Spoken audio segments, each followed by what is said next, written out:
finalmente con un accordo fatto tra Demanio, Provveditorato alle Opere, riusciamo finalmente ad aprire. Questa è una valorizzazione che abbiamo voluto dare per i turisti gradiscani e non solo, che unisce non solo questa opera nuova, ma unisce quello che è stato fatto con la valorizzazione del nuovo museo di Casa Maccari, e vogliamo un attimo costruire anche un brand che è Gradisca Culture, che è legato proprio a questa idea diciamo così immersiva nella cultura cittadina.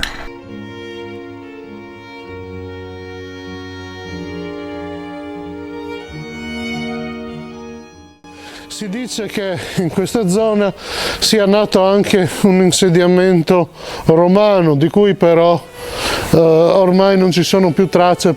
Il castello nasce come baluardo, come ultima difesa della fortezza di Gradisca. Una volta perso però il valore militare, il complesso diventò un carcere. Fu durante la guerra un tribunale militare, e dopo la prima guerra mondiale tornò ad avere una funzione militare in quanto fu trasformato in caserma.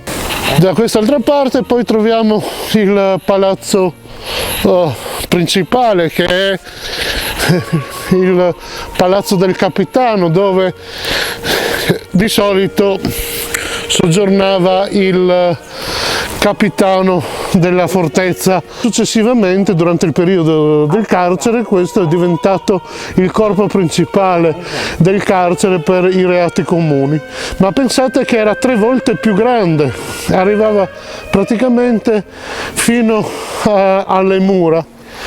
A pieno regime poteva tenere, pensate, 700 persone.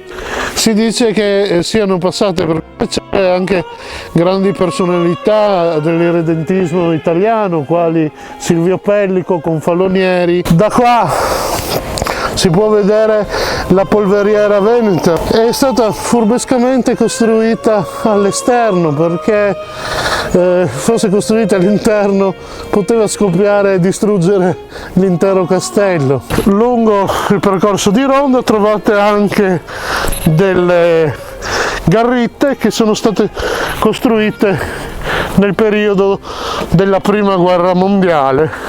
Molto più acuto è l'effetto che ha avuto il tempo sulla chiesetta di San Giuseppe. Adesso purtroppo si vede solo lo scheletro e la facciata.